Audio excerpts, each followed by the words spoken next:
Hello students, आज का topic है बायोटेक्नोलॉजी प्रिंसिपल्स एंड प्रोसेसेस। मैंने डिफरेंट कॉम्पिटिटिव एग्जाम से कुछ क्वेश्चंस सेलेक्ट किया है और उन सारे क्वेश्चंस को इस वीडियो लेक्चर में मैं डिस्कस करने वाला हूं। सो इस वीडियो लेक्चर को आप ध्यान से सुनिए, क्योंकि जो पास्ट ईयर एमसीक्यूज होते हैं वो दो तरह से आपके लिए फायदेमंद होते हैं। पहला तो ये आपके कॉन्फिडेंस को बूस्ट करते हैं अगर आप इन क्वेश्चंस को सॉल्व कर लेते हैं तो, और दूसरा ये क्वेश्चंस को सॉल्व करने पर आपको एक आइडिया हो जाता है कि किस तरह के क्वेश्चंस एग्जाम में बनते हैं या किस तरह के क्वेश्चंस एग्जाम में आते हैं। ठीक है, तो इस वीडियो लेक्चर को आप पूरा सुनिए और इससे फायदा उठाइए। First question is gel electrophoresis is used for. तो यहाँ पे जेल इलेक्ट्रोफोरेसिस एक टेक्निक की बात कर रहा है और उसके बारे में पूछा है कि ये टेक्निक किस लिए यूज होता है ना। सो यहां पर आप देख सकते हैं एक फ्लो दिया हुआ है जिसमें आप समझ सकते हैं कि बैक्टीरियल डीएनए आइसोलेट किया गया, उसके बाद उसको डाइजेस्ट किया गया यूजिंग रेस्ट्रिक्शन एंजाइम, उसको एंजाइम के थ्रू डाइजेस्ट किया गया, देन फ्रेगमेंट्स को सेपरेट किया गया। यानी कि हम कह सकते हैं ये एक सेपरेशन टेक्निक है। ठीक है, सेपरेशन टेक्निक है। अब ये सेपरेशन किस बेसिस पर है वो आपको यहाँ सेकंड डायग्राम में दिखेगा। यहाँ पर आपको इलेक्ट्रोड्स दिख रहे हैं, पॉजिटिव नेगेटिव इलेक्ट्रोड्स दिख रहे हैं। ठीक है, इसके अलावा यहाँ पर स्लॉट प्रेजेंट है जिसमें डीएनए सैंपल को लोड किया गया है। ये एक जेल है, जेल पे स्लॉट्स प्रेजेंट है। ठीक है, अब हुआ क्या कि डीएनए मूव हो रहा है। डीएनए मूव क्यों होगा? क्योंकि डीएनए नेगेटिवली चार्ज है और यहाँ पे नेगेटिव इलेक्ट्रोड प्रोवाइड किया गया है, तो नेगेटिव इलेक्ट्रोड से डीएनए मूव करेगा पॉजिटिव इलेक्ट्रोड की तरफ। यानी कि ये एक सेपरेशन टेक्निक है और ये सेपरेशन जो बेस्ड है वो साइज के हिसाब से, जिस तरह से डीएनए का साइज होगा उस तरह से उनका मूवमेंट होगा। यानी अगर डीएनए स्मॉल मॉलिक्यूल है तो वो ज्यादा आगे तक मूव कर जाएगा, जबकि अगर डीएनए का लार्ज मॉलिक्यूल प्रेजेंट है तो वो ज्यादा आगे मूव नहीं कर पाएगा और इस तरह के बैंड्स आपको जेल पर मिलेंगे। सो ऑप्शन देखते हैं, cutting of DNA into fragments, separation of DNA fragments according to their size, construction of recombinant DNA by joining with cloning vectors, and fourth option is isolation of DNA molecules. ठीक है, सो यहां पर second option हम देख सकते हैं कि separation of DNA fragments according to their size. ठीक है, तो ये डीएनए सेपरेशन टेक्निक है। जेल इलेक्ट्रोफोरेसिस के जरिए हम क्या कर सकते हैं, डीएनए को सेपरेट कर सकते हैं और ये जो सेपरेशन होगा ये किस बेसिस पर होगा? ये साइज के बेसिस पर होगा। ठीक है, come to the second question. Second question is a gene whose expression helps to identify transformed cell is known as. यानी कि ट्रांसफॉर्मेशन, ट्रांसफॉर्म्ड सेल। अब ये कहते हैं, क्या कहते हैं ये टर्म बेसिकली क्या कहता है? ये टर्म कहता है कि एक बैक्टीरिया के अंदर हमारा डिजायरेबल डीएनए या प्लाज्मिड एंटर हुआ है या नहीं हुआ है। ठीक है, अगर प्लाज्मिड एंटर हुआ है तो उसी को हम कहते हैं कि ट्रांसफॉर्म्ड सेल है ये, यानी कि इसके अंदर प्लाज्मिड हमारा चला गया है। ठीक है, तो कैसे पता चलेगा कि किसी सेल के अंदर हमारा प्लाज्मिड गया है या नहीं? किसके हेल्प से पता चलेगा? ठीक है, तो वेक्टर तो कहते हैं एक डीएनए मॉलिक्यूल को, या कैरियर को कहते हैं। बेसिकली एक डीएनए मॉलिक्यूल जो दूसरे डीएनए को ट्रांसफर करने में या ट्रांसफॉर्मेशन में हेल्प करता है उसे ही वेक्टर कहते हैं। इसका एक एग्जांपल आप ऐसे भी समझ सकते हो कि प्लाज्मोडियम वाइवेक्स जो मॉस्किटो के जरिए हमें ट्रांसफर होता है और हमें मलेरिया होता है, यानी कि मॉस्किटो जो है वो प्लाज्मोडियम वाइवेक्स का कैरियर है, उसको कैरी कर रहा है ना, तो उसे भी हम वेक्टर कह सकते हैं। So vector, plasmid, structural gene, selectable marker. अब यहां पर देखिए एक ऑप्शन है सेलेक्टेबल मार्कर। मार्कर जो है वो हेल्प करता है कि सेल ट्रांसफॉर्म्ड हुआ है या नहीं। अब ये मार्कर है क्या? ठीक है, तो मार्कर क्या है वो आपको यहां पर दिखेगा। एम्पिसिलिन रेजिस्टेंट जीन यहां पर प्रेजेंट है, इसके अलावा टेट्रासाइक्लिन रेजिस्टेंट जीन प्रेजेंट है। ठीक है, अब जो डिजायरेबल जीन हमारा होगा उस जीन को इन दोनों जीन के बीच में किसी एक जीन में इंसर्ट किया जाएगा। यानी वो या तो वो एम्पिसिलिन के बीच में ऐड किया जाएगा या फिर टेट्रासाइक्लिन के इन बिटवीन ऐड किया जाएगा, है ना। अब जो मान लेते हैं कि BAM-H1 एंजाइम हमने यूज किया तो क्या होगा, यहां पे कट क्रिएट होगा और हमारा डिजायरेबल जीन यहां पे इंसर्ट हुआ। अब अगर हमारा desirable gene tetracycline resistant gene के बीच में ऐड हुआ तब जो एम्पिसिलिन रेजिस्टेंट जीन है ये सेलेक्टेबल मार्कर के तौर पर काम करेगा। यानी कि इसकी मदद से हम आइडेंटिफाई कर सकते हैं कि ट्रांसफॉर्मेशन हुआ है या नहीं। कैसे? जिस बैक्टीरिया में प्लाज्मिड प्रेजेंट होगा वो बैक्टीरिया एम्पिसिलिन के प्रेजेंस में ग्रो होगा। यानी कि जब एक मीडिया में, एक फूड में जिसमें एम्पिसिलिन हमने ऐड किया है, एम्पिसिलिन एंटीबायोटिक ऐड किए हैं, तब वो बैक्टीरिया एम्पिसिलिन रेजिस्टेंट जीन की मदद से एम्पिसिलिन के प्रेजेंस में ग्रो होगा। ठीक है, और अगर वो एम्पिसिलिन के प्रेजेंस में ग्रो हो रहा है, इसका मतलब क्या हुआ कि बैक्टीरिया ने प्लाज्मिड को एक्सेप्ट कर लिया है, यानी कि ट्रांसफॉर्मेशन हो गया है। तो इस तरह से सेलेक्टेबल मार्कर एक एंटीबायोटिक रेजिस्टेंट जीन होता है जो हेल्प करता है ट्रांसफॉर्म्ड सेल को मालूम करने के लिए, यानी कि कौन से सेल जो है वो ट्रांसफॉर्म्ड हुए हैं। ठीक है, third question, DNA fragment separated on an agarose gel can be visualise after staining with. तो यहां पे डिफरेंट स्टेन का नाम दिया है, जिसमें से इथिडियम ब्रोमाइड वो डाई है जो यूज किया जाता है डीएनए को विजुअलाइज करने के लिए। डीएनए हमें नेकेड आई से नहीं दिखेगा। ठीक है, तो डीएनए को सेपरेट करने के बाद, एगेरोस जेल पे सेपरेट करने के बाद उसको डाई से ट्रीट किया जाता है। कौन सा डाई? इथिडियम ब्रोमाइड से, और उसके बाद यूवी लाइट में उसको देखा जाएगा। ठीक है, तो ये आप याद रखो कि डीएनए के फ्रेगमेंट्स को इथिडियम ब्रोमाइड से स्टेन करते हैं, उसके बाद यूवी लाइट में उसको विजुअलाइज किया जा सकता है। Come to the fourth point, fourth question, which one of the following is not a feature of plasmid? Independent replication, circular structure, transferable, single standard. तो यहां पर आप देख सकते हो कि ये सर्कुलर तो है ही है, इसके अलावा इसमें ओरी रीजन प्रेजेंट होता है, ओरिजिन ऑफ रेप्लिकेशन, जिससे क्या होता है कि ये इंडिपेंडेंटली रेप्लिकेशन कर सकता है। ठीक है, तो पहला ऑप्शन तो करेक्ट है, दूसरा भी करेक्ट है। ट्रांसफरेबल, ऑब्वियसली वेक्टर का काम ही है ट्रांसफर होना, प्लाज्मिड का काम ही होना ट्रांसफर होना, तो ट्रांसफरेबल है। तो फोर्थ ऑप्शन सिंगल स्टैंडर्ड है ना, तो सिंगल स्टैंडर्ड नहीं है, ये डबल स्टैंडर्ड है। ठीक है, fifth question, the tag polymerase enzyme is obtained from thermos aquaticus. First option he correct है, थर्मस एक्वाटिकस उस बैक्टीरिया का नाम है जो हॉट स्प्रिंग्स में प्रेजेंट होता है, और उसी से टैग पॉलीमरेज आइडेंटिफाई किया गया है। ठीक है, इसके अलावा टैग पॉलीमरेज बेसिकली एक डीएनए पॉलीमरेज है जो डीएनए से डीएनए बनाएगा, यानी कि हम कह सकते हैं Taq polymerase is a DNA dependent DNA polymerase. Sixth question, which one of the following is a restriction endonuclease? अब हमें पता है रेस्ट्रिक्शन एंडोन्यूक्लियेज क्या करता है, डीएनए को स्पेसिफिक पॉइंट पर कट करता है, यानी कि डीएनए के एक सीक्वेंस को आइडेंटिफाई करेगा, उसके बाद उसको कट करेगा। सो प्रोटीएज तो प्रोटीन को डाइजेस्ट करता है, आरएनएज आरएनए को डाइजेस्ट करता है ना, तो ये दोनों तो ऑप्शन नहीं हो सकते हैं। अब बचा हिंड2 और डीएनएज 1। अब देखिए डीएनएज 1 जो है ये रैंडम डाइजेस्ट करता है, किसको? डीएनए को। डीएनए का रैंडम डाइजेशन होता है डीएनए से, सो आंसर विल बी हिंड2। हिंड2 जो है ये क्या है? ये एक रेस्ट्रिक्शन एंडोन्यूक्लियस एंजाइम है। Question number 7, the cutting of DNA at specific location become possible with the discovery of. Already मैंने डिस्कस किया कि रेस्ट्रिक्शन एंजाइम जो है वो डीएनए को स्पेसिफिक लोकेशन पर ही कट करता है। 8 question, the DNA molecule eight which the gene of interest is integrated for cloning is called vector, template, carrier, transformer। अब यहां पर क्या बोला है कि डीएनए मॉलिक्यूल जिस पर क्या हो रहा है कि हमारा जीन ऑफ इंटरेस्ट इंटीग्रेट किया गया है, क्लोन किया गया है, उसे क्या कहते हैं? तो ऑलरेडी क्वेश्चन नंबर 2 में भी मैंने डिस्कस किया था कि वेक्टर कहते हैं, वेक्टर बेसिकली एक डीएनए मॉलिक्यूल है जिसमें हमारा डिजायरेबल जीन भी ऐड किया जाएगा, और वो डीएनए यानी कि वो वेक्टर हमारे डीएनए को ट्रांसफर करेगा, है ना। तो vector, plasmid is a vector. Plasmid क्या है? एक वेक्टर है जो दूसरे डीएनए मॉलिक्यूल को ट्रांसफर करने में हेल्प करता है। Question number 9, N analysis of chromosomal DNA using the sudden hybridization technique does not use. तो यहां पर एक टेक्निक की बात कर रहा है, सडन हाइब्रिडाइजेशन।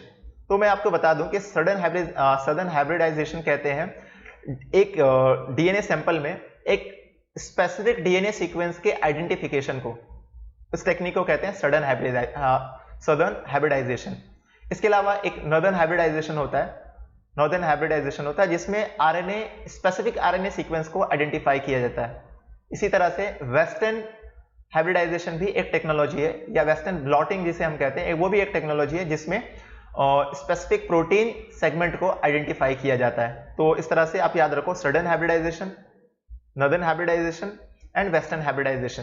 सडन हाइब्रिडाइजेशन में आइडेंटिफाई करते हैं डीएनए सीक्वेंस को, नॉर्दर्न हाइब्रिडाइजेशन में आरएनए को आइडेंटिफाई किया जाता है, एंड वेस्टर्न ब्लॉटिंग या वेस्टर्न हाइब्रिडाइजेशन कहते हैं, उसमें आइडेंटिफाई किया जाता है स्पेसिफिक प्रोटीन सेगमेंट को। अब यहाँ पे फ्लो दिया हुआ है, ये बेसिकली इलेक्ट्रोफोरेसिस के आगे का एक स्टेप है। तो इलेक्ट्रोफोरेसिस में आपने देखा कि डीएनए को डाइजेस्ट किया जाता है और उसके फ्रैगमेंट्स को एगेरोस जेल पर रन किया जाता है, और उन बैंड्स को, और उस पर क्या मिलते हैं, डिफरेंट बैंड्स मिलते हैं, है ना, साइज के अकॉर्डिंग बैंड्स मिलते हैं। अब क्या किया जाता है, इस बैंड्स को ट्रांसफर किया जाएगा नायलॉन मेम्ब्रेन पर, नाइट्रोसेल्युलोज और नायलॉन मेम्ब्रेन मोस्टली अब जो है वो नायलॉन मेम्ब्रेन ही यूज करते हैं। तो दो तरह के मेम्ब्रेन है, एक नायलॉन और एक है नाइट्रोसेल्युलोज। तो नाइट्रोसेल्युलोज या नायलॉन मेम्ब्रेन पर ट्रांसफर करेंगे डीएनए को, और उसके बाद एक प्रोब यूज किया जाएगा और उस प्रोब की मदद से आइडेंटिफाई करेंगे स्पेसिफिक डीएनए सीक्वेंस को। ठीक है, अब एक चीज और यहां पर याद रखो कि एगेरोस जेल पर जो डीएनए आइडेंटिफाई किया गया था, जो डीएनए ट्रांसफर किया गया था, वो डीएनए डबल स्ट्रैंडेड था। इस डीएनए मॉलिक्यूल को ट्रीट किया जाएगा बफर से, सोडियम हाइड्रोक्साइड से, बफर से इसको ट्रीट किया जाएगा, जिसकी वजह से ये सिंगल स्ट्रैंडेड होगा। उसके बाद इसको ट्रांसफर किया जाएगा नाइट्रोसेल्युलोज मेम्ब्रेन पर। ठीक है, और फिर प्रोब की मदद से आइडेंटिफाई करेंगे स्पेसिफिक सीक्वेंस को, और फिर उसको विजुअलाइज करेंगे बाय यूजिंग एक्सरे फिल्म। सो यहां पर इलेक्ट्रोफोरेसिस हो रहा है, ब्लॉटिंग भी हो रहा है ना, यानी कि ब्लॉटिंग कहते हैं बेसिकली एगेरोस जेल पर जो डीएनए सैंपल प्रेजेंट है उसको नायलॉन मेम्ब्रेन पर ट्रांसफर करने को। ठीक है, तो ब्लॉटिंग भी हो रहा है। और प्रोब देखो रेडियो लेबल्ड है, ये क्या है, ये रेडियो लेबल्ड होता है। तो ऑटो रेडियोग्राफी भी आ रहा है, उसी की मदद से हम आइडेंटिफाई करेंगे स्पेसिफिक डीएनए सीक्वेंस को। ठीक है, प्रोब आइडेंटिफाई करने में हेल्प करेगा, और ऑटो रेडियोग्राफी से हम प्रोब को डिटेक्ट कर सकते हैं। ठीक है, तो यहां पर बेसिकली पीसीआर टेक्निक है जो यूज नहीं हुआ है। Question number 10, which vector can clone only a small fragment of DNA. तो यहां पर कई सारे वेक्टर दिए हैं, bacterial artificial chromosome, yeast artificial chromosome, plasmid and cosmid. तो इसके जो साइज है, यानी किस साइज के डीएनए मॉलिक्यूल को ये ट्रांसफर कर सकते हैं, वो मैंने यहाँ पे नोट डाउन कर दिया है। तो ये आप नोट कर लीजिए कि प्लास्मिड जो है ये सबसे छोटे डीएनए फ्रेगमेंट को ट्रांसफर करने में हेल्प कर सकता है। ठीक है, उसका साइज है 0.5 to 8 kb kilo base pair. Cosmid 30 to 45, bacterial artificial chromosome 50 to 300, and yeast artificial chromosome ये जो है 1000 to 2500 किलो बेस पेयर का डीएनए सीक्वेंस ट्रांसफॉर्म करने में हेल्प कर सकता है। ये आप याद रखिए, इसको नोट डाउन कर लीजिए। Question number 11, during the process of isolation of DNA chilled ethanol is added to. अब चिल्ड इथेनॉल यानी ठंडा इथेनॉल ऐड किया जाता है, क्यों ऐड किया जाता है? Remove protein such as histone, precipitate DNA, break open the cell to release DNA, facilitate action of restriction enzyme. So basically जो इथेनॉल है वो एक नॉन पोलर मॉलिक्यूल है, और डीएनए जो है वो पोलर मॉलिक्यूल है। तो जब चिल्ड इथेनॉल ऐड किया जाएगा सो डीएनए प्रेसिपिटेट होगा। क्यों प्रेसिपिटेट होगा? क्योंकि डीएनए एक पोलर मॉलिक्यूल है और इथेनॉल एक नॉन पोलर मॉलिक्यूल है। तो नॉन पोलर सॉल्वेंट में पोलर मॉलिक्यूल जो है वो प्रेसिपिटेट हो जाता है ना। तो प्रेसिपिटेशन में बेसिकली हेल्प करता है। Question number 12, the colonies of recombinant bacteria appears white in contrast to blue colony of non recombinant bacteria. यानी कि जो रिकॉम्बिनेंट बैक्टीरिया है उनका कॉलोनी व्हाइट अपीयर होता है, एंड नॉन रिकॉम्बिनेंट बैक्टीरिया का कॉलोनी ब्लू अपीयर होता है। ऐसा क्यों? इसका रीजन आपको आइडेंटिफाई करना है। सो आप यहां पर कॉलोनी देख लीजिए, ब्लू व्हाइट कॉलोनी। अब यहां पर small ball like structure use करते हैं जिसके अंदर ब्लू डाई फिल्ड होती है। ठीक है, तो मीडिया में क्या प्रेजेंट है? बॉल लाइक स्ट्रक्चर प्रेजेंट है जिसके अंदर ब्लू डाई है, और उसकी कोटिंग जो है वो लैक्टोज की गई है। और लैक्टोज जब ब्रेक होगा तो डाई रिलीज होगा। और लैक्टोज कब ब्रेक होगा? जब बीटा गैलेक्टोसिडेज बनेगा, और बीटा गैलेक्टोसिडेज तब बनेगा जब बैक्टीरिया के अंदर लैक्सी जीन प्रेजेंट होगा। अब हम देखते हैं कि इस प्लास्मिड को बैक्टीरिया के अंदर इंजेक्ट किया गया, प्लास्मिड अंदर गया या नहीं गया वो पता चलेगा। एम्पिसिलिन रेजिस्टेंट जीन ये क्या है? ये मार्कर का काम कर रहा है ना। तो ये मार्कर का काम कर रहा है और ये बताएगा कि जो बैक्टीरिया यहां पर ग्रो हो रहे हैं इन सारे बैक्टीरिया के अंदर क्या हुआ? एम्पिसिलिन रेजिस्टेंट जीन प्रेजेंट है। यानी कि इन सब ने प्लाज्मिड को एक्सेप्ट कर लिया है। अब इनमें से जितने लोगों ने प्लाज्मिड लिया है उनमें से कितने के प्लाज्मिड में हमारा डिजायरेबल जीन प्रेजेंट है या नहीं वो पता चलेगा कॉलोनी से। कैसे? अब देखो, अगर desirable gene multiple cloning site, यानी यहां पर इस क्लोनिंग साइट पर इंजेक्ट किया गया, अगर इंजेक्ट हो गया है तो वो लैग्जी जीन को इनएक्टिव कर देगा, है ना। क्योंकि देखो, अगर इसके बीच में एक डिजायरेबल इंसुलिन का जीन ऐड कर दें हम, तो क्या होगा, लैग्जी जीन दो पार्ट में स्प्लिट हो जाएगा, और जब जीन दो पार्ट में स्प्लिट होगा तो वो एक्सप्रेस नहीं होगा, और एक्सप्रेस नहीं होगा तो बीटा गैलेक्टोसिडेज एंजाइम नहीं बनेगा, और अगर बीटा गैलेक्टोसिडेज एंजाइम नहीं बनेगा तो कॉलोनी जो है वो व्हाइट ही रह जाएगा। क्यों? क्योंकि वो जो बॉल है, डाई वाली बॉल है, उसको ब्रेक नहीं कर पाएगा। और अगर लैग्जी जीन ऐसे ही है, एज इट इज है, उसमें हमारा डिजायरेबल जीन इंसर्ट नहीं हुआ है, तब वो क्या करेगा, लैग्जी जीन खुद को एक्सप्रेस करेगा, बीटा गैलेक्टोसिडेज एंजाइम बनाएगा, और वो एंजाइम उन बॉल के जो कवरिंग है, लैक्टोज की कवरिंग है, उसको कट कर देगा, जिसके वजह से डाई जो है वो रिलीज होगी और कॉलोनी ब्लू अपीयर होगा। ठीक है, तो अगर हम कह सकते हैं कि ये जीन एक्टिव होगा, एक्टिव है तो कॉलोनी ब्लू होगा, नहीं एक्टिव है तो कॉलोनी व्हाइट होगा। ऑप्शन देखते हैं, insertional inactivation of alpha galactosidase. तो यहां पे एंजाइम का नाम ही गलत दिया है, अल्फा गैलेक्टोसिडेज कह रहा है, जबकि मैंने एंजाइम का नाम बीटा गैलेक्टोसिडेज बोला है। तो पहले दो ऑप्शन को आप छोड़ ही दीजिए। ठीक है, then inactivation of glycosidase enzyme in recombinant bacteria. तो क्या बोल रहा है, इनएक्टिवेशन ऑफ ग्लाइकोसिडेज। तो ग्लाइकोसिडेज या बीटा गैलेक्टोसिडेज जो एंजाइम है उसको इनएक्टिव कर देता है इन रिकॉम्बिनेंट बैक्टीरिया। ठीक है, तो ये कुछ करेक्ट अपने को लग रहा है। आगे देखते हैं, फोर्थ जो ऑप्शन है, non recombinant bacteria containing beta galactosidase. Non recombinant bacteria containing beta galactosidase.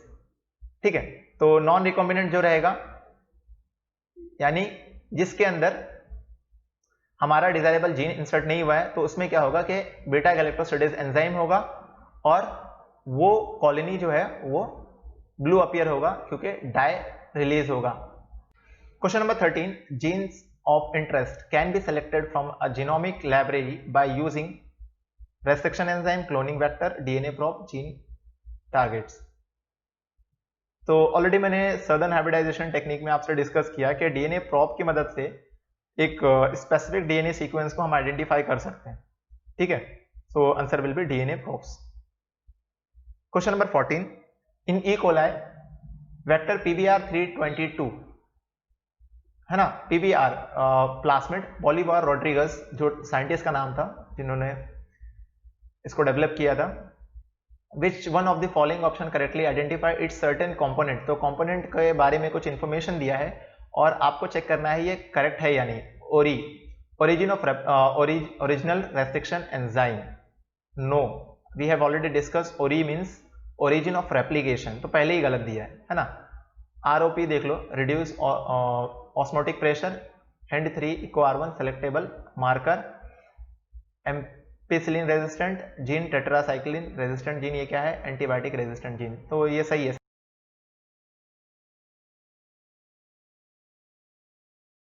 Question number 15, a single strand of nucleic acid tagged with a radioactive molecule is called. तो अगेन सदर्न हाइब्रिडाइजेशन में हमने, southern blotting, southern hybridisation में हमने देखा कि एक single standard nucleic acid जो radio labelled होता है, जो एक स्पेसिफिक डीएनए सीक्वेंस को आइडेंटिफाई करने में हेल्प करता है, उसे हम प्रोब कहते हैं। Question number 16, which one of the following represent the palindromic sequence in DNA. So palindromic sequence कहते हैं किसको। सबसे पहले आप समझ लो कि डीएनए के एक डायरेक्शन ले लो आप, मान लेते हैं हमने 3 प्राइम टू 5 प्राइम लिया। ठीक है, 3 प्राइम टू 5 प्राइम, तो ये इसका हम लोग सीक्वेंस देखते हैं, CTTAAG। तो दूसरा जो स्टैंड है उसको भी 3 प्राइम टू 5 प्राइम डायरेक्शन में देखो, और देखो सेम आ रहा है क्या। तो यहां पर देखते हैं CTTAAG, तो सेम आ रहा है। तो इस तरह के सीक्वेंस को, डीएनए सीक्वेंस को हम पैलिंड्रोमिक सीक्वेंस कहते हैं। ठीक है, जैसे देखिए आप टेक्स्ट बुक पढ़ेंगे तो आपको वहां पे एग्जाम्पल जो मिलता है वो मलयालम वर्ड मिलता है। मलयालम, मैडम है, नितिन है, तो इस तरह के वर्ड को हम लोग इधर से रीड करें या उधर से, यानी दोनों तरफ से आप रीड करेंगे तो सेम आता है, तो इस तरह के वर्ड को पैलिंड्रोमिक सीक्वेंस कहते हैं। जबकि डीएनए में हम लोग जो पैलिंड्रोमिक सीक्वेंस कहते हैं वो ओरिएंटेशन आपको सेम रखना है, या तो आप 3 प्राइम टू 5 प्राइम में देख लो दोनों को, या तो दोनों स्ट्रैंड को आप 5 प्राइम टू 3 प्राइम डायरेक्शन में देख लो, ठीक है। तो ये हमारा पैलिंड्रोमिक सीक्वेंस के रूल को फॉलो कर रहा है। जबकि आगे देखें तो देखो ये CC मैच हुआ, CC मैच हुआ, ये AT मैच नहीं हो रहा है ना, तीसरा मैच नहीं हो रहा है अगर हम इसको 5 प्राइम ओरिएंटेशन में देख रहे हैं तो। थर्ड ऑप्शन देख लो, CC मैच हुआ, AA मैच हुआ, TT मैच नहीं होगा, है ना। अगेन यहाँ पे देख लो GG मैच हुआ, AA मैच हुआ, TA मैच नहीं हो रहा है। तो यहाँ पर आप देख लो, यहाँ पे पहला जो ऑप्शन है उसमें आप चाहे 3 प्राइम टू 5 प्राइम में दोनों को रीड कर लो या 5 प्राइम टू 3 प्राइम में रीड कर लो, दोनों का जो न्यूक्लियोटाइड सीक्वेंस है वो सेम आता है। तो इस तरह के सीक्वेंस को पैलिंड्रोमिक सीक्वेंस कहते हैं, ठीक है। Question number 17, which one of the following techniques made it possible to genetically engineer living organism? Recombinant DNA technique, X-ray diffraction, heavier isotope labelling, hybridisation. So simple सा क्वेश्चन है, आप इसका answer बता सकते हैं, है ना, कि रिकॉम्बिनेंट डीएनए टेक्निक की मदद से ही जेनेटिकली इंजीनियर्ड या जेनेटिकली मॉडिफाइड ऑर्गेनिज्म प्रोड्यूस होते हैं। Question number 18, there is a restriction endonuclease called EcoR1. What does Co part in it stand for? EcoR1 में को पार्ट क्या रिप्रेजेंट कर रहा है? कोलोन, सिलोम, कोएंजाइम, कोलाई, है ना। तो यहाँ पे नॉमेनक्लेचर का जो रूल है वो मैंने एक्सप्रेस कर दिया है, इसको आप समझ लीजिए कि रेस्ट्रिक्शन एंजाइम का नाम रखा जाता है जीनस, स्पीशीज, स्ट्रेन और ऑर्डर आइसोलेटेड, ये 4 बेसिस पे रखा जाता है ना। तो जीनस, तो EcoR1 में पहला जो वर्ड E है वो रिप्रेजेंट कर रहा है जीनस को। हिंड 3 में हिमोफिलस, ये जो पहला वर्ड है H वो जीनस को रिप्रेजेंट करता है। इसी तरह से बाम H1 में। उसके बाद सेकंड बाद के दो वर्ड जो है स्मॉल वर्ड वो स्पीशीज को रिप्रेजेंट करते हैं, है ना, इसको रिप्रेजेंट करें स्पीशीज को। और फिर फोर्थ वर्ड जो है वो स्ट्रेन को रिप्रेजेंट करता है। और फिर फिफ्थ एक नंबर होता है रोमन नंबर जो ऑर्डर आइसोलेटेड, किस ऑर्डर में उसको आइसोलेट किया गया उसको रिप्रेजेंट करता है, ठीक है। सो EcoR1 में जो को है वो कोलाई, ई कोलाई के कोलाई वर्ड को रिप्रेजेंट करता है। ये नॉमेनक्लेचर आप याद रखो, काफी इंपॉर्टेंट है ये। Question number 19, which one of the following is used as a vector for cloning gene into higher organism? Higher organism में क्लोनिंग के लिए किस ऑर्गेनिज्म को यूज किया जाता है? ठीक है, तो यहां पर आप देख सकते हैं कि वायरस का भी नाम है, तो इसमें से रेट्रोवायरस जो है वो यूज किया जाता है हायर ऑर्गेनिज्म में जीन ट्रांसफर करने के लिए, क्योंकि हायर ऑर्गेनिज्म में रेट्रोवायरस जो है वो ट्यूमर कॉजिंग वायरस है। इससे क्या होता है, ट्यूमर कॉजिंग वायरस है, यानी कि ये अपना जेनेटिक मटेरियल सेल के अंदर ट्रांसफर कर सकता है। सो रेट्रोवायरस को यूज करके हायर ऑर्गेनिज्म में जीन को ट्रांसफर किया जाता है। Question number 20, which one of the following palindromic base sequence in DNA can be easily cut at about the middle by some particular restriction enzyme? तो already मैंने बताया restriction enzyme एक specific sequence को identify करते हैं, है ना, जिसमें से जो स्पेसिफिक सीक्वेंस जो होता है वो पैलिंड्रोमिक नेचर का होता है ना।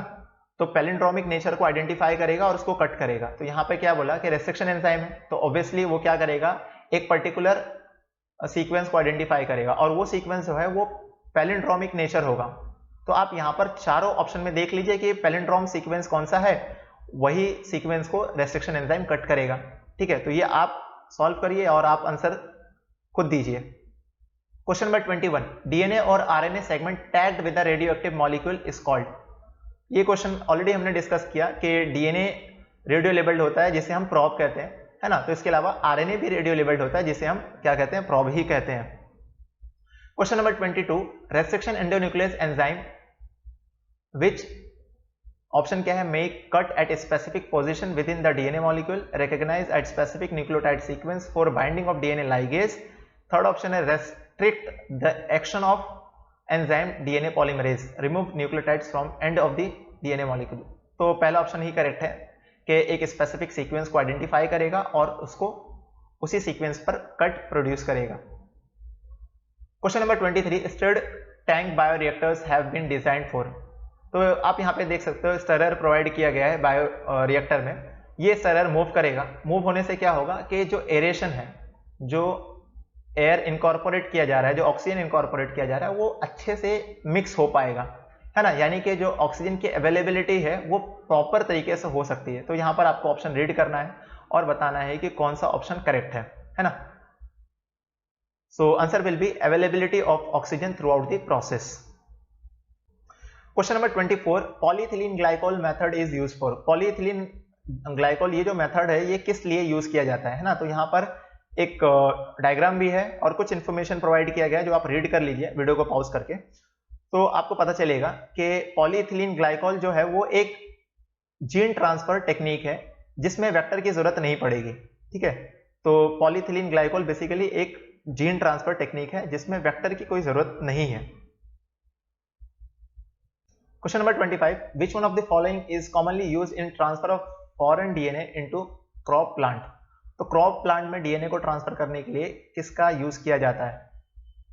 तो ऑप्शन है जिसमें से आपको याद रखना है एग्रोबैक्टीरियम ट्यूमेफिशियंस। एग्रोबैक्टीरियम ट्यूमेफिशियन एक बैक्टीरिया है जिसके पास Ti plasmid, tumour inducing plasmid present है ना। क्या प्रेजेंट है? ट्यूमर इंड्यूसिंग प्लाज्मिड, ठीक है। और इस प्लाज्मिड में रेस्ट्रिक्शन साइट प्रेजेंट है जिसमें हमारा डिजायरेबल जीन जो है वो इंसर्ट किया जाएगा और फिर ये प्लाज्मिड हमारे जीन को कैरी करेगा और ट्रांसफर करेगा प्लांट में, ठीक है। तो क्रॉप प्लांट में कौन सा किस बैक्टीरिया की मदद से या किस प्लाज्मिड की मदद से जीन ट्रांसफर किया जाता है। तो प्लाज्मिड है टीआई प्लाज्मिड, यानी कि tumour inducing plasmid which is present in Agrobacterium tumefaciens. Question number 26, the linking of antibiotic resistant gene with the plasmid vector become possible with। तो जो लिंक कर रहे हैं प्लाज्मिड को एंटीबायोटिक रेजिस्टेंट से या एंटीबायोटिक रेजिस्टेंट को प्लाज्मिड से जोड़ पा रहे हैं, वो किस वजह से। तो हमें पता है मॉलिक्यूलर ग्लू के बारे में। मॉलिक्यूलर ग्लू कहते हैं डीएनए लाइगेज को, तो डीएनए लाइगेज की मदद से ये चीज पॉसिबल है। Question number 27, what is the criteria for DNA fragment movement on agarose gel during gel electrophoresis. तो अगेन जेल इलेक्ट्रोफोरेसिस पे ही क्वेश्चन है, 2017 का क्वेश्चन है। The smaller the fragment size the faster further it moves, positively charge fragment move to further and negatively charge fragment do not move, the large the fragment size the further it moves. तो हमें पता है कि जो smaller molecule होगा वो faster move होगा, तेजी से मूव होगा towards opposite pole. So answer will be small fragment, the smaller the fragment size, the further it moves. Question number 28, what is antisense technology? So यहाँ पे ऑप्शन देख लेते हैं। A cell displaying a foreign antigen used to synthesis of antigen, production of semiclonal variants in tissue culture when a piece of RNA that is complementary in sequence is used to stop expression of a specific gene, RNA polymerase producing DNA। so ये diagram आप देखिए, यहाँ पर RNA form हुआ और RNA फिर nucleus से बाहर आया। RNA जब बाहर आएगा देन राइबोसोम प्रोटीन सिंथेसिस करेगा और फिर प्रोटीन बनने के बाद ये प्रोटीन खुद को एक्सप्रेस करेगा, यानी कि इस RNA के एक्सप्रेशन जो है वो प्रोटीन सिंथेसिस के बाद होने वाला है। अब अगर इस आरएनए को प्रोटीन बनने से पहले उसको रोक दिया जाए तो ये खुद को एक्सप्रेस नहीं कर पाएगा। अब इस आरएनए को कैसे रोका जाएगा? तो इसको रोका जाएगा एंटाइसेंस टेक्नोलॉजी की मदद से, जिसमें हम एक आरएनए प्रोवाइड करेंगे जो इस आरएनए का कॉम्प्लीमेंट्री होगा और ड्यू टू कॉम्प्लीमेंट्री नेचर जो दूसरा एंटाइसेंस आरएनए होगा वो इस आरएनए पर जाकर बाइंड होगा और इस तरह से डबल स्टैंडर्ड आरएनए फॉर्म होगा। और जब डबल स्टैंडर्ड आरएनए फॉर्म होगा तो ये खुद को एक्सप्रेस नहीं कर पाएगा और प्रोटीन फॉर्म नहीं हो पाएगा, है ना। तो ये जो टेक्निक है इसमें क्या किया जा रहा है, इसमें एक पीस ऑफ आरएनए यूज किया जा रहा है जो कॉम्प्लीमेंट्री है और स्पेसिफिक जीन को साइलेंट करने में यूज कर रहा है। तो हम लोग कह सकते हैं कि जीन साइलेंसिंग टेक्निक में, या हम कह सकते हैं कि एंटाइसेंस जो है, एंटाइसेंस टेक्नोलॉजी, ये एक जीन साइलेंसिंग टेक्निक है जिसके अंदर जीन को साइलेंस कर दिया जाता है। Question number 29, chromosome in a bacteria cell can be 1 to 3 in a number and can be circular as well as linear within the same cell are always circular. Yes, जो chromosome होता है वो हमेशा circular होता है. सो आगे option देखने की जरूरत नहीं है. Question number 30. In a bacteria plasmid is extra chromosomal material, main DNA, non functional DNA, repetitive gene. तो प्लास्मिड क्या है? Plasmid is a extra chromosomal DNA material. ठीक है. Question number 31. Introduction of food plant develop by genetic engineering is not desirable because. जो food plant है उनका genetic engineering या उन पर जेनेटिक इंजीनियरिंग का इस्तेमाल करना फेवरेबल या अच्छी बात नहीं है. क्यों? तो उसका रीजन आपको यहां से आइडेंटिफाई करना है. तो ऑप्शन रीड कर लीजिए. इकोनॉमी ऑफ डेवलपिंग कंट्रीज में सफर, these products are less tasty as compared to the already existing product, this method is costly, there is a danger of entry of virus and toxin with introduced crop. So answer will be D. There is a danger, there is a risk of entry of virus and toxin within introduced crop. in 2002 का question है. Question number 32. Two bacterium found to be very useful in genetic engineering experiment are. so जैसे already हमने discuss किया कि genetic engineering में बार बार E coli को ही use किया जा रहा है ना. क्यों ई कोलाई को यूज किया जा रहा है? क्योंकि ई कोलाई के पास अपना कोई प्लास्मिड नहीं है ना. फिर अगर ई कोलाई को कोई प्लास्मिड उसने एक्सेप्ट किया या ई कोलाई ने किसी प्लास्मिड को एक्सेप्ट किया तो इस बात को हम श्योर कर सकते हैं एंटीबायोटिक रेजिस्टेंट जीन की मदद से.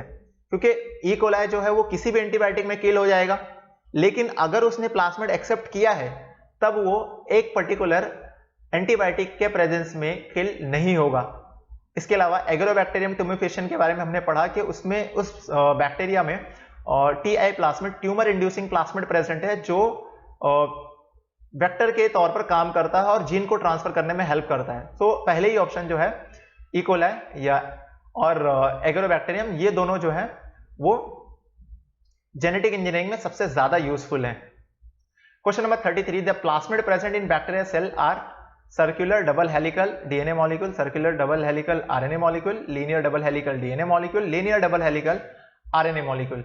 सो it's very simple.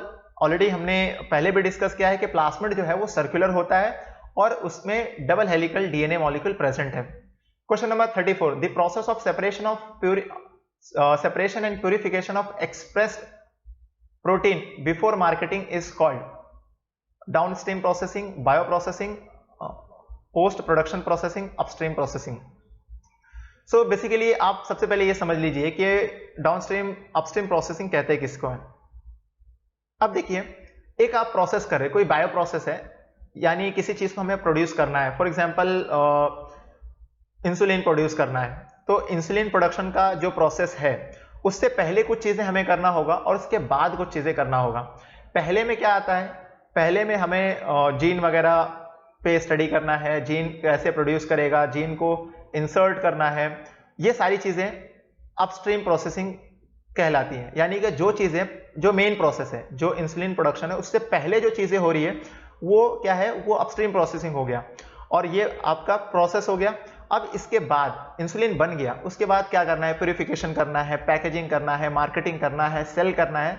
This all process comes under the downstream processing. यानी कि एक प्रोडक्ट फॉर्म होने के बाद उसके बाद जो प्रोसेस किया जाएगा, उसके प्यूरिफिकेशन में, मार्केटिंग में, लेबलिंग में, पैकेजिंग में, डिस्ट्रीब्यूशन में, सेलिंग में, इन सारे प्रोसेस को कहते हैं डाउनस्ट्रीम प्रोसेसिंग में, डाउनस्ट्रीम प्रोसेसिंग. ठीक है. Question number 35. Which one of the following is commonly used as a vector of introducing a DNA fragment in human lymphocyte? Human lymphocyte. तो human lymphocyte, human is all हमें पता है कि higher organism में आता है. तो ऑलरेडी ये क्वेश्चन भी हमने डिस्कस किया, दूसरे पैटर्न में क्वेश्चन था, है ना. तो इस तरह से क्वेश्चन अलग अलग फॉर्मेट में भी, अलग अलग स्टाइल में भी आते हैं. तो वहां पे हायर ऑर्गेनिज्म का पूछा था, यहाँ पे ह्यूमन कह के पूछ रहा है. तो हमने वहां पे आंसर क्या देखा था कि रेट्रोवायरस आंसर था. तो again retrovirus will be your answer. Question number 36. Commonly used vector for human genome sequencing. अब हमें पता है कि ह्यूमन जीनोम जो है या ह्यूमन जीन जो होगा उसका बेस पेयर जो है वो काफी ज्यादा होगा, तो प्लास्मिड वगैरह यहाँ पे काम नहीं आएंगे। तो यहाँ पे क्या चाहिए, क्रोमोसोम चाहिए, है ना। तो bacterial artificial chromosome and yeast artificial chromosome जो है वो यूज होंगे ह्यूमन जीनोम सीक्वेंसिंग के लिए। Question number 37. DNA fragments generated by the restriction endonucleases in a chemical reaction can be separated by polymerase chain reaction, electrophoresis, restriction mapping, centrifugation. तो अब देखिए, पहले भी ये क्वेश्चन हमने डिस्कस किया जहां पर इलेक्ट्रोफोरेसिस के का एक्सप्लेनेशन उसके बारे में पूछा गया था, है ना। तो हमने बोला कि डीएनए फ्रेगमेंट्स को सेपरेट करने में हेल्प करता है। अब यहाँ पर कह रहा है कि डीएनए फ्रेगमेंट जनरेट करना है और उसको सेपरेट करना है, तो ये टेक्निक का नाम क्या है। तो यहाँ पर, है ना, जस्ट क्वेश्चन को क्या कर दिया, रिवर्स कर दिया। तो इसीलिए कहा जाता है कि जो पास्ट ईयर के एमसीक्यूज है उनको सॉल्व करिए, वो इस तरह से आपको यूजफुल हो सकते हैं। 38. PCR and restriction fragment length polymorphism are method to study enzyme, genetic transformation, DNA sequencing, genetic fingerprinting या जिसको हम कहते हैं DNA fingerprinting। ठीक है, तो PCR जो है वो पॉलीमरेज चेन रिएक्शन कहते हैं जो मल्टीपल डीएनए की कॉपी प्रोड्यूस करता है, और इसी के साथ एक टेक्निक है रेस्ट्रिक्शन फ्रैगमेंट लेंथ पॉलीमॉर्फिज्म। ये दोनों का यूज करके जेनेटिक फिंगरप्रिंटिंग या डीएनए फिंगरप्रिंटिंग किया जाता है। Which one is true statement regarding DNA polymerase used in PCR. So already मैंने डिस्कस किया है कि पीसीआर में टैग पॉलीमरेज एंजाइम यूज होता है, और वो एक बैक्टीरिया थर्मस एक्वाटिकस ट्यूमिफिशन से आइसोलेट किया गया था जो हॉट स्प्रिंग में प्रेजेंट होता है। ठीक है, अब डीएनए पॉलीमरेज है तो क्या करेगा, डीएनए फॉर्म करेगा। देखते हैं क्या ऑप्शन है। It is used to ligate introduce DNA in recipient cell. नहीं, लाइगेशन में तो यूज नहीं होता है। It serve as a selectable marker, no. It is isolated from a virus, no. It remain active at high temperature, yes, है ना। क्यों, क्योंकि देखो थर्मस एक्वाटिकस हॉट स्प्रिंग में प्रेजेंट होता है जहां पे टेम्परेचर काफी ज्यादा होता है ना, और उस टेम्परेचर में बैक्टीरिया रेप्लिकेट भी करता है, और उसी के बॉडी से टैग पॉलीमरेज निकाला गया है, और टैग पॉलीमरेज पीसीआर टेक्निक में यूज किया जाता है। क्यों, क्योंकि जो टैग पॉलीमरेज एंजाइम है वो हाई टेम्परेचर पर भी एक्टिव है। Question number 40. For transformation micro particle coated with DNA to be bombarded with a gene gun are made up of. तो जो जीन गन एक टेक्निक है जिसमें डीएनए मॉलिक्यूल को ट्रांसफर किया जाता है और डीएनए को एक पार्टिकल पर कोट किया जाता है। तो वो पार्टिकल क्या है, तो पार्टिकल क्या होता है, वो गोल्ड होता है या टंगस्टन होता है। क्यों, क्योंकि ये दोनों जो है नॉन रिएक्टिव हैं। ठीक है, तो non reactive particle like gold and tungsten, इनको कोट किया जाता है डीएनए से, और फिर उस पार्टिकल को हाई स्पीड से मूव करते हैं, और जिसकी वजह से क्या होता है, वो एक हाई स्पीड से पास होने के बाद सेल में एंटर कर जाते हैं, और इस पार्टिकल के साथ हमारा जो डिजायरेबल डीएनए जो होता है वो भी ट्रांसफर हो जाता है। अब ये जो टेक्निक है ये बेसिकली प्लांट के लिए ही यूज होता है। Question number 41. बायोलिस्टिक्स बेसिकली ये जीन गन का दूसरा नाम है, और इसके बारे में क्या बोला है, DNA fingerprinting, disarming pathogen vector, transformation of plant cell, constructing recombinant DNA by joining with vector. तो ऑलरेडी इससे पहले क्वेश्चन में ही हमने देखा कि ट्रांसफॉर्मेशन में हेल्प करता है, और ये प्लांट के लिए यूजफुल है, प्लांट में बेसिकली यूज होता है। Question number 42. In genetic engineering the antibiotic are used as selectable marker. Yes, पहले ऑप्शन करेक्ट है, बट हम आगे के ऑप्शन देख लेते हैं। To select healthy vector, to keep the culture from free from infection, as sequences from where replication start. तो जो जेनेटिक इंजीनियरिंग में एंटीबायोटिक जो है वो सेलेक्टेबल मार्कर के तौर पर यूज होता है। 43. In bacterial chromosome the nucleic acid polymers are. जो बैक्टीरियल क्रोमोसोम है उसका जो न्यूक्लिक एसिड है, न्यूक्लिक एसिड पॉलीमर है, वो लीनियर है, सर्कुलर है, डीएनए आरएनए दोनों है, या फिर जस्ट आरएनए है। तो डीएनए होता है और बेसिकली सर्कुलर होता है, तो answer will be B. Question number 44. Agarose extracted from seaweeds find use in. तो एगेरोस जो है वो उसका एप्लीकेशन किधर है, spectroscopy, tissue culture, PCR, gel electrophoresis. Obviously gel electrophoresis में है, सो ये याद रखो, एगेरोस जो है वो सीवीड से निकाला गया है और इलेक्ट्रोफोरेसिस में यूज किया जाता है। Question number 45. What is true for plasmid? Plasmid are widely used in genetic gene transfer. These are found in virus. Plasmid contains gene for vital activities. These are main part of chromosome. तो plasmid क्या है? Plasmid are widely used in gene transfer. So 45 question हमने cover किया इस video lecture में. Hope so it will be very useful for you all. Thank you. Thanks for watching.